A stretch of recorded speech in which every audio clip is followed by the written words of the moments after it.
and welcome back to the Shakedown. My name is Ryan, aka Rainforest, and I am here with the lovely Malone. Say hello to the people, Malone. Hello.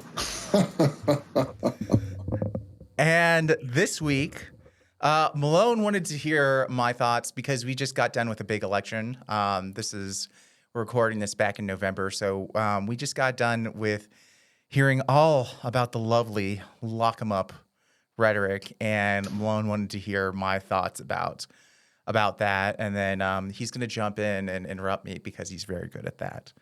So let's get to talking. So that's like become like a huge. I mean, it's always a big talking point. Lock 'em up. Let's right now the biggest thing is because of the defund the police. There's been a counter defund the police movement of like this politician supports defund the police, so we need to go in the opposite direction and we need to lock people up. And that's, I like, and every time there's any sort of crime, they highlight it and they say, this is why we need police officers and this is why we need to lock people up.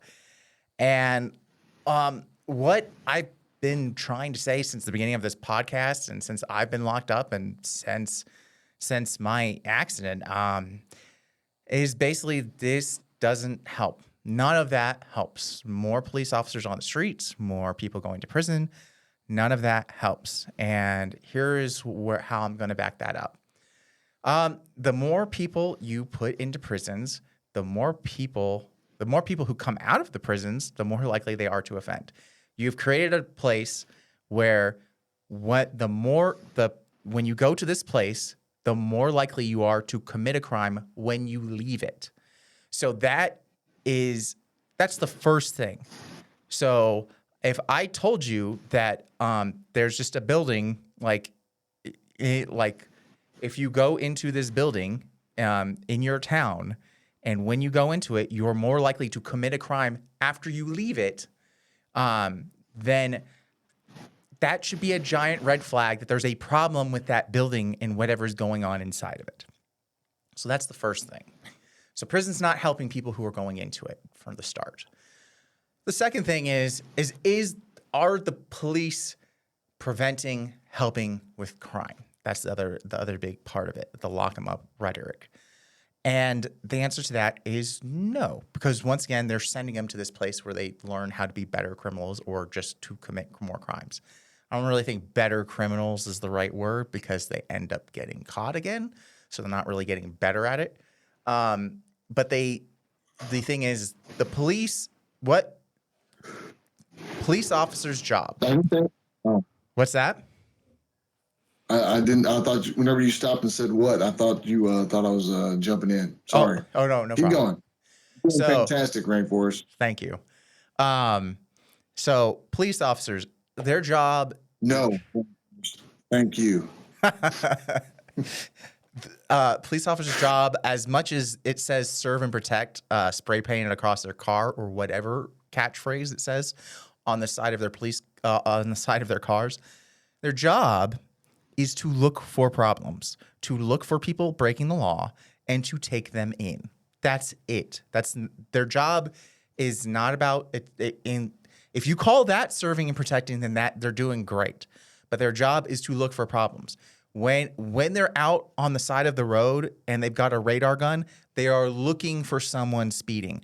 They are looking for someone who's who with a lapsed registration or a broken headlight or a broken taillight, or who is driving funny. They are looking for a problem. They are not looking to help or to improve or to serve. They are looking for a problem. I'm not saying this is a problem with a specific police officer. That is their job. My job, and like my job right now is marketing. My job is to go out and to promote. I go out and talk about Longmont Public Media and talk about how awesome it is and get more members in and to get more money coming in. That is my job, all right? Police officer, their job is to go out and to find the people who are causing problems. And a lot of times we get into to issues about there's quotas and all this kind of stuff. They're supposed to, we get, there's an uproar when we find out, oh my gosh, the captains have quotas on how many people they're bringing in. That means, which is a problem because that means they have to arrest a certain number of people, even if there's no problems going on around them. And that's because that's what their job is. They're constantly looking for something. And the trouble arises like when you have someone, especially when they have a weapon with them, and you put them in a situation where you tell them over and over again, this may be dangerous. This may be life-threatening. This is why we gave you a gun. And you put them in that situation, yeah, sometimes someone is going to get shot, and that person might not have been at the risk.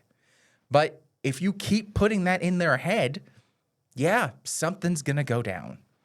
And here are the problems. And despite all of that happening, despite there being prisons, despite all of these issues, crime has somehow not vanished off the face of the earth. And crime and deviant behavior and all of these things don't just magically vanish. And one thing I've said multiple times on this podcast is because when someone is in the middle of breaking a law, they, as like in my case, I was not thinking about what the laws were on drunk driving or what the laws were for intoxicated manslaughter or what the laws are for fleeing the scene. It's not what you're thinking about at the time. Those don't occur to you at that time. You have other things that are bigger on your plate than what punishments are there for breaking this law. And you just aren't thinking about it because you're living your life at that moment and you're dealing with it one step at a time. And so you don't know. And we're all going to mess up. We're all going to make mistakes. And eventually, we're all going to find ourselves on the wrong side of that law. And I say that because the biggest factor determining who is and who is not a criminal has nothing to do with race, has nothing to do with wealth, has nothing to do with what school you went to, none of those factors, has nothing to do with male or female, gender identity, ethnicity, religion, or how spiritual or religious, or what types of books you read or study, or your favorite movies. None of those are big determining factors on who is going to commit a crime. The biggest thing that determines if you will or will not commit a crime is your age. That is the biggest determining factor. The younger you are, the more likely you are to commit a crime versus the older you are, and this is the technical quote, you age out of crime. People age out of crime all the time.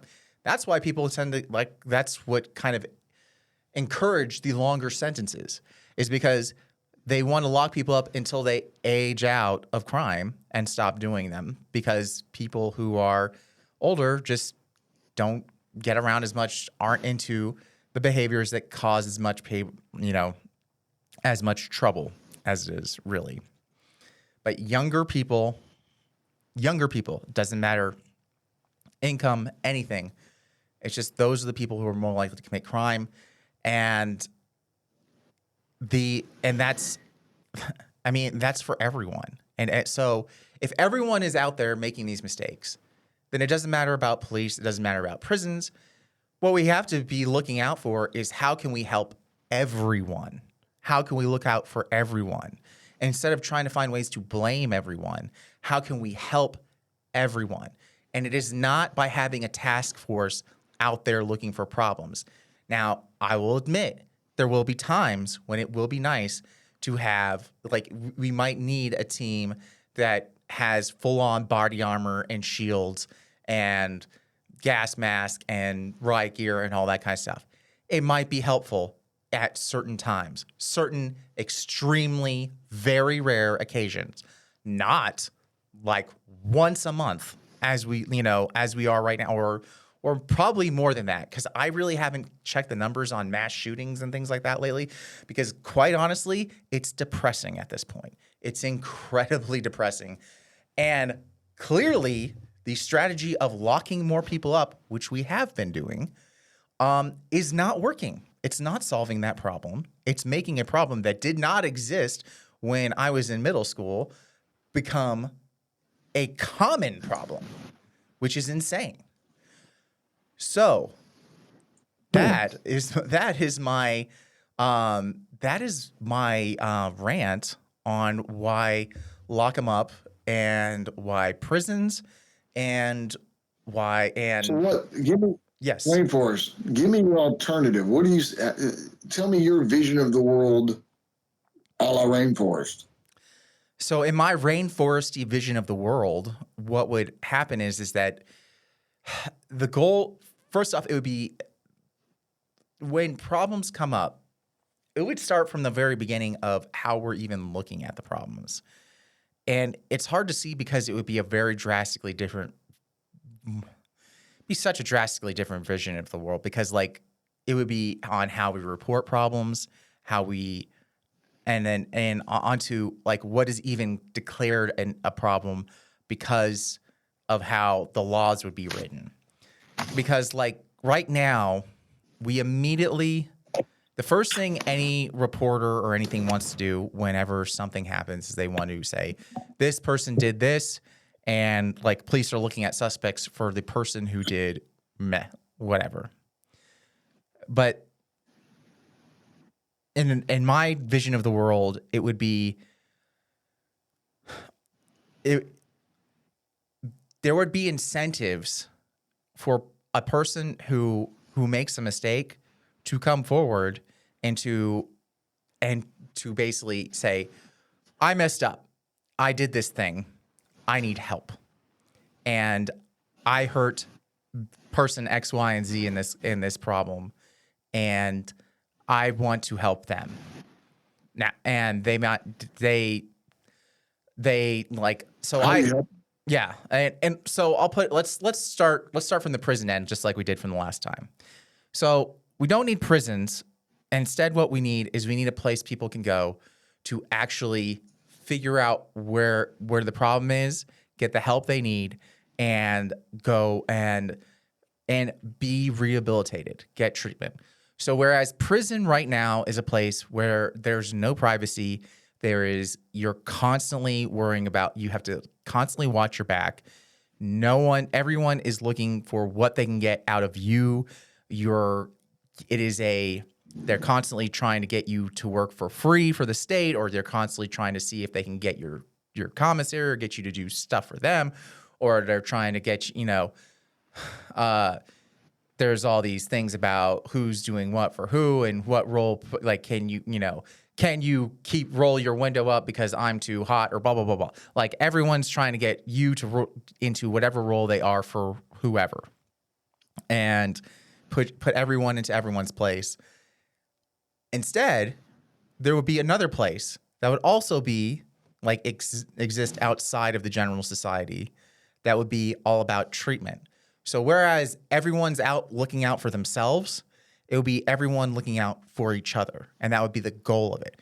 And I've been in a place like this. It was called treatment. In treatment, it's a place that exists outside of normal society, and you have no privacy because everyone is watching out for you. And like from the counselors to medical team to the people serving you food to everyone else who's around you. But the difference is like it's instead of being pitted up against each other, like your time is not regulated in that you spend 9 to 5 going to a job where you're paid nothing. Your 9 to 5, your hours are regulated in that you have to go to group counseling, and everyone is supposed to like please give each other your feedback on each other so that you can share your experiences, because the person who can help another one, like in addiction treatment, the people who can help others suffering from addiction the most are people who are going through addiction. People who aren't going through addiction, people going through addiction just kind of think they're liars or full of crap, because that, and I totally get that. It's you kind of, It's like, really? You've never had that? You can just take one drink. You don't have to get drunk or whatever. Like addicts don't get that. They don't understand that concept, and it's hard for them to understand. Just as anyone going through any real hard time, anyone who's never been through through some real hardship they're not going to relate to someone to those two people. So they need a place where they can go and do that. Whereas right now, Ryan, if I can jump in, I have a yes, question. yes, That sounds well and good for those who are repentant or even want to. How many people are you going to run into that aren't even going to be willing to admit they've even done anything? and How do you deal with that situation? in a situation where people are not repentant and Hey, they don't. You're giving me a very idealistic situation that depends a whole lot upon the acceptance of of their situation and a desire for help. And whereas I do believe that down inside, most people that have lived a criminal lifestyle or have been locked into some kind of lifestyle like that, I think that they do have a deep-seated desire to come out of it, to get help, if they can. And there's a lot of evidence of that. I mean, I've seen a lot of I've known of a lot of the cases where someone who was a criminal, a lifelong criminal for decades, and got away with whatever they were doing. They finally got busted, and for them it was like a sigh of relief. Like, like they were glad that they were going to be able to just put this behind them. That whatever path forward, and oftentimes, all those circumstances I can think of involved prison, but they were like, they dealt with it. They were willing to. It was kind of like you. Whenever you had your accident, you had already started going through a treatment process long before you went to prison. You were ready to. You were excited about dealing with your problem and putting it behind you. And I'm not saying that doesn't happen. I'm saying that the majority of cases, or at least a lot of them, I don't know what the statistic would be, but I'm saying that a lot of people would be, if that was presented to them, look, this is a way we can put all that behind you. We can move on with a normal life. This is your pathway to being reintroduced and included in society again in a positive way. I think that would appeal to the majority of people that have been labeled criminals and sent to prison.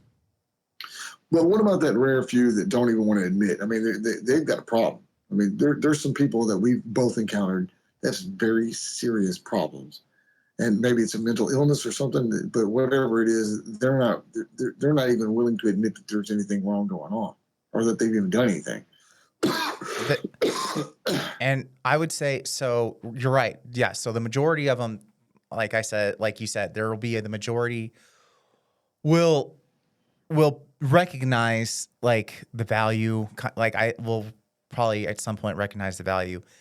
There's another set that will have to they will have to be forced in. Like they will have to, and that would be the point of why you would still need a judge or something like that. But the difference between a judge in my universe and a judge in in the circumstance I'm talking about, what is the difference between treatment and prison? Because you're still going to have to incarcerate this person to some extent. He's not going to willingly the difference participate. The difference is that even though the person has been sentenced and they are forced to come, either way, the people are going to be going to have to either voluntarily or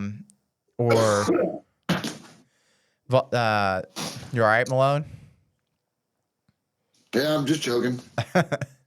But either way, the people will have to voluntarily or be forced to leave society. But even if they're forced to go, the difference will still remain the same. Everyone will still be, even if they aren't looking out for everyone else, even if they are kind of they don't want to admit what happened, and they're still like we said, There's a lot of people trying to say, this isn't my fault. I didn't do this thing. Um, and they're trying to minimize it. They're trying to dispute it. And there are some people, like in our current system, there are people who didn't do it. And there are procedures for them, pleading that case, but it's hard for them. But I think in this situation, if you didn't do it too, it would be easier to recognize in a treatment type situation than in a prison situation where no one cares either way. And for those people who genuinely who did it, who caused the problem, they don't care. They just want out. They don't want to be there. Then once again, the goal of this would not be about punishment, because right now it's just a judge giving each person an arbitrary number. That once again, no matter how long you go into a prison, when you come out, you're more likely to reoffend. That's the bottom line. So the number that the judge gives you is arbitrary, and it's for the intended goal is to make it feel good to the victims, to what is best for the victims. But the point of this place would be you're in as long as it takes until you're no longer a threat to society. And it wouldn't be a matter of you're stuck in there with officers who are basically stuck there fending for their lives. You would be in there with counselors and people who are trained to try and who want the best for you, who want you to get out and be a part of society again. And that would be the difference. But they're not going to let you out if you can't handle it. If you can't. So there's no the sentence isn't necessarily something that's it's not, you're not being sentenced to a number, you're just being sentenced to this treatment facility until such time that I mean, that's one of those things that to me sounds like it could go either way. Either way. I mean, right. That's one of those things that's like subject. When you look at the original idea of what the penitentiary was, when the I think it was the Quakers or somebody came up with this idea of the penitentiary, and it was just, hey, you got this person and they need a timeout basically, and they put them in a cell with a Bible for a year. Every sentence was the same sentence. It was just 1 year. And the concept is that you're going to be surrounded with this extreme. You're going to be in there, and the only thing you're going to be able to focus on for this whole year is spirituality, positivity, that type of thing. You regular visits from religious, your whatever, I guess a Quaker preacher or whatever. And it worked. They had a lot of success with it. And I think that's it goes back to some what I said the first time that we ever talked about this subject. I said that one of the things I thought was one of the historical references to how crime was dealt with before prisons was in most Asian countries. They dealt with it through monasteries. They had Buddhist monasteries were the center part of central focus of most village life. And if they had someone that was giving them that big of a problem, they turned them over to the monks, and the monks would then keep them in the monastery. And it was the same kind of concept. They were going to be living a very spiritual, religious life for such a period of time until it made its way in, And I think that's kind of what you're talking about too. But much like the only reason I mentioned all that is much like the original concept of the penitentiary wasn't what it is now, and it ended up becoming corrupted, so to speak, or co-opted by those that would just wanted to turn it into a vengeful way to spend their anger on people. Then likewise, what you're talking about can be turned into the exact same thing. I mean, what sort of safety measures would you have to try to keep this from being your new system from being turned into the old system all over again with just a different name? It would have to be specific guidelines on who could get hired to lead it. It wouldn't just be good old boy wardens who. It would have to be people who specialize in sociology, psychology, counselors. It would have to be voted. No one person would. Texas is they're overflowing with those kind of guys. They have a person with all those same degrees that's on their side telling them to do what they're doing right now. I mean, it's not hard to find a scholar that's going to agree with whatever you want them to agree with or to fit your particular philosophy. Well, since we're out of time, let's table this and then we can go into. Let's talk about what. I think you're just admitting defeat. I think that you've just hit a brick wall and can't think of anything else. And so you're trying to stall for time. No, it's because we're at 26 minutes and it's a 25-minute show. And I'm happy we can do a whole another 25 minutes because we got to do another episode anyway and figure out, we can talk this out. We can break it down. So stay tuned for that, people. And we'll talk to you next time. Break it down. The Shakedown was produced at Longmont Public Media. And our theme song, Shakedown, was brought to you by Envato Elements. If you want any Shakedown merchandise or you want to support the show, you can go to waywordpress.com. That's WAYWORD press.com.